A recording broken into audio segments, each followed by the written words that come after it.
Good evening everyone. Magandang gabi po sa akin na Facebook friends and family. Kamusta po kayo? So dito po sa ating pagtitipon-tipon, ating pong fellowship, of course virtual, hindi face-to-face in the sense na hindi ko kayo personal nakaharap, but face-to-face in the sense na nakikita nyo ako sa screen, tapos pag nag-comment kayo, nakikita ko naman yung comments nyo. So, ito po ang ating pagtitipon-tipon na CIA 365. 365 kasi dahil hinahabol natin in 1 year, 365 times, preferably every day. Pero, obviously, minsan lumalampas. Attorney Matt Cesa, good evening sa iyo. J-Boy sa Bandal Verano, good evening. CIA because Cayetano in action, because pag-uusapan po natin ay yung pag-apply ng mga basic principles, mostly kung hindi man biblical version, biblical principle, no? Pero may mga principles kasi na regardless if sabihin natin biblical o hindi, alam natin truth siya. For example, kung anong ating itatanim, yan ang ating aanihin, di ba? When you talk about the environment, di ba? The Bible talks about the seed and the kind of soil na tataniman. But any farmer na tanungan mo, sasabihin sa iyo na it really matters kung saan mo itatanim, no? So regardless kung ano religion natin, kung religious tayo o hindi, spiritual tayo o hindi, anuman ang ating religion, lahat po tayo welcome dito. Ang pakiusap lang natin ay we're respectful to each other. Having said that, we disagree. Say it. May issue, i-post nyo kasi nga dapat nag-uusap-usap. Regina Egroj, Marlo Crisologo Antepasado, good evening sa iyo. Watching from Davao, maayong gabi sa kaninyong tanan. Kamusta po ang mga taga Davao Oriental, mga taga Cebu, mga nagre-recover doon sa linog? Please pray especially for the children, no? Pinakinggan ko po yung isang nagsasalita about yung possible trauma lalo sa mga bata, and you know, sometimes we look at the calamity or the disaster doon sa physical damage, pero yun nga, napaka-importante po yung tignan din natin yung emotional at mental sa lahat ng mga dumadaan, no, sa pagsubok na ganito. Of course, inuuna natin yung physical health, yung rescue. Having said that po, I'm just saying na napaka-importante po that sustainable, consistent ang ating approach sa rehabilitation. So, hindi lang relief, may rehabilitation talaga. So, let's start by thanking God. We always thank God for the day. Diba, paggising ko sa umaga talagang sometimes diretso, thank God, thank you Lord for a new day. But may na panood or nabasa ako, I think napanood ko, sinasabi niya, maganda din that we thank God for who He is. Kasi lahat ng meron tayo, pagkagawa sa atin, yung forgiveness sa atin, blessing sa atin, is given because of who He is. Diba? So, unlike tayo, pare-pareho tayong hindi perfect. So, pag sinabi natin sa kasama natin ng, ang bait mo naman, I honor you, ang generous mo naman, di ba? So, parang that encourages and helps you be a better person. Pero ang Panginoon, perfect na eh. So, actually, giving praise is not for Him, it's also for us, di ba? Richard Gomez, watching from the Kingdom of Saudi Arabia. Nasa Riyadh po siya. Assalamualaikum, mga kapatid nating Muslim. Luzon, Visayas, Mindanao, sa Middle East, ayan, may kasama din tayo, Shalom from OFW na nasa Israel, si Jennifer Sintos Valencia. Red Cervantes, maayong gabi sa inyo dyan sa Cebu, no? Romel Guevara, God bless you. I hope po si Uncle feels better. Thank you for worshiping and praying with us in spirit. Nagkaroon po kasi kami ng ng prayer, yung mga pastor po natin nagsabi na may urgent need nung weekend. So nag-gather kanina. If you have time, tignan nyo rin po, nasa Facebook ko yung na-feel ko na galing sa Panginoon na message. Actually, yan ang isi-share ko ng konti, alignment. Okay? So, align muna natin sarili natin. As we say hello to each other, do we have a grateful heart? Ako, I am thankful kay God sa inyo, sa mga naging pamilya ko sa Facebook, mga support. Alam niyo, yung pa isa-isang linya lang, encouragement, that matters to me. Siyempre, pagka may tumitira-tira, minsan naasar ka, but pinag-aaksayan tayong panahon eh. So let's be thankful for them pa rin naman, di ba? Sa dami-daming Facebook pages, nag-aaksaya yung iba na tumitira sa atin to be with us in our page. So malay nyo po, gagamitin ni Lord kayo o tayo o yung Facebook page natin para rin na medyo malinawan ang kanilang isip or sila magbigay ng linaw sa atin kasi maaring sa ibang topic sila tama, medyo mali tayo, di ba? Marie Chris Joyce Mendoza, good evening. Tulong sa therapy ng papa. Sige Marie Chris, kukunan to na staff ko tapos kukontakin. So, matagal-tagal ko nang hindi sinasabi but just to reiterate guys, limited ang resources. So, hindi lahat po ng activity, solicitation, tulong ay napagbibigyan. Pero pagka medical po, ulitin ko po, basta't medical, gamot, diagnostics,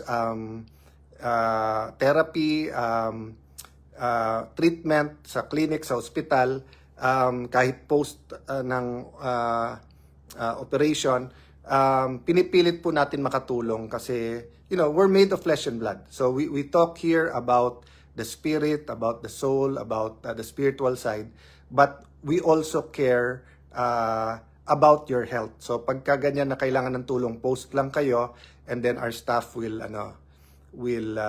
get in touch. I will ask them na mag-post kami ng numbers para kung gusto niyo diretso by WhatsApp, Viber or text, no.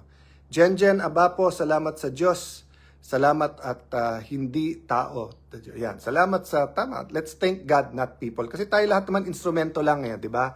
So even if makatulong po tayo, don't worry. I mean, it's good to be grateful, but instrument po kami. So with or without that special things, it's a pleasure to help.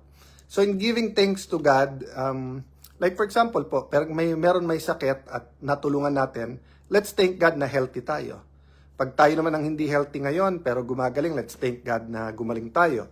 I-remind ko lang po sa atin lahat, ako minsan pag nagkakasakit, marami pa rin pong revelation, marami pong sa YouTube napapanood or kaya nababasa ko na baka pinagpapahinga lang ako ni Lord that day at pinag-iisip or nire-remind of my own limitations or nire-remind na ikaw nga, Alan, komportable ka eh. Paano pa kaya yung iba, di ba? Nilalagnat ka pero pwede ka umabsent. Yung iba, pag may sakit, kailangan pa rin magtrabaho. So, let's have the attitude of pagiging grateful. Siyempre, ang kalaban niyan paggalit. Ako mismo, pagkagalit, lalo pagka inefficiency or whatever, pagkasalanan ko or kasalanan ng iba, siyempre, ang hirap paging grateful, tapos galit ka rin. So guys, yung gusto ko lang itawid or itulay, kanina kasi I was discussing dun sa mga church leaders na yung prayer time together na meron kasing good and bad, di ba? So kung babasahin natin po, if we go through the book of Romans that talks about civil government, malinaw doon na ang trabaho ng gobyerno is to discourage, to fight, to prevent evil, and to promote good. So, minsan akala natin dalawa lang yung choices, evil and good.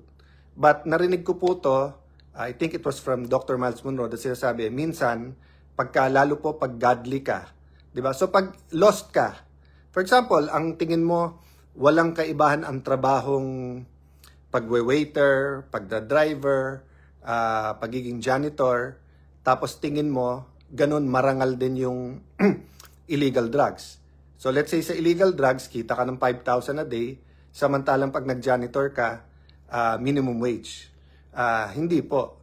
Yung pagja-janitor ay marangal na trabaho. Ang mga negosyo, pag malinis po lugar nila, kumikita. So that's ministry on its own. Di ba yung work na yon, tumutulong ka dun sa lalo kung godly po yung business na yon. Pero kahit malaki kinikita mo, Kung illegal, immoral ang trabaho mo, so hindi pareho yon. So government should reward. Dapat tumaas ang minimum wage kaso sa nare-reward yung evil. But what if, for example, isang nanay o tatay sinasabi sa anak, anak, mag-aral ka. Anak, mahal na tuition ngayon. Anak, exam week mo next week.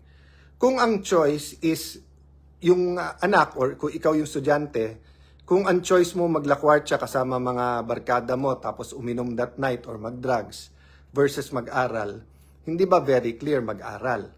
Eh what if yung choice mo is mag-aral mag-isa or mag-aral with a group? So it depends, saan ka mas natututo, di ba? What if the choice is between wag ka mag-aral, illegal magiging trabaho mo, so yun yung bad. Pero may choice ka.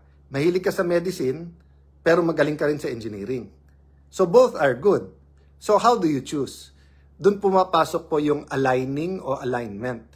You have to align kung anong purpose ni Lord sa buhay mo. So, for example ko, alam kong meron akong calling, assignment sa Lord, purpose sa gobyerno. So kung iisipin ko lang, ba't hindi na lang ako mag-head ng NGO? Makakatulong naman ako sa dami ko na nakilala na pwedeng mag-donate. Kahit pa paano, may konting karunungan tayo sa pagre-raise ng pera or finance. So why don't I just do an NGO work? Less stress, lahat kakampi mo, wala kang kalaban. That's good. That's excellent work, di ba? Na mag-CSR, mag-charity work, mag-NGO ka. However, what if yung calling ko nga is in government kung saan I have to accept that when you do your job in government, minsan may gulo, maraming may ayaw, tutulig sa inka, lalo if you do your job, di ba? So for example, kung alam mo talaga na para ka sa pagpupulis, pulis ka talaga. Yun talaga calling mo. Pero sabi delikado at saka may baka pati kapitan mo, makaaway mo, baka doon ka ma-assign sa lugar na malakas ang weteng, makalaban mo pa yung politiko doon, mag-security guard ka na lang.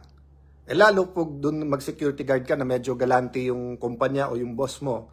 But ang question is kasi, saan ang calling mo? Saan mo ina-align sarili mo sa purpose ni Lord sa iyo? Diba? So, baka naman talagang hindi ka para sa police, para ka doon sa security forces, security guard. Or baka para sa personal security ka kasi part ng ministry nung binabantayan mo ay yung ministry mo, 'di ba? So, that's what I want to share tonight, that basic talaga, choose good over evil. Having said that, what good aligns with the purpose of God, 'di ba? So, sa everyday, napakarami natin decisions. Naging topic natin yan, yung decision making, ilang decisions a day. So, yes, always choose good, 'di ba? But always think na may purpose si Lord, di ba? So kung mamimili ako ng school, kasi pumasa ako sa top 3 schools, yung isa state university, yung dalawa hindi, ang normal, saan ba mas magaling na school na yon at ano yung affordable? Pero anong malay mo na may purpose ka dun sa mas mahal na school na yon? Let's say education ang course mo. Pero ang will pala ni Lord na one day, ikaw maging presidente nung university na yon, di ba? So napaka-importante po yung pag-a-align.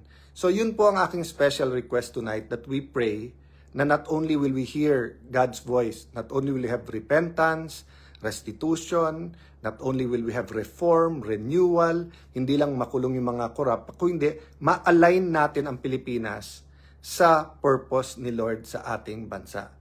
Good night everyone. God bless you po. Remember po prayer moves mountains. So pray po. In spirit, let's pray together. Thank you. God bless po.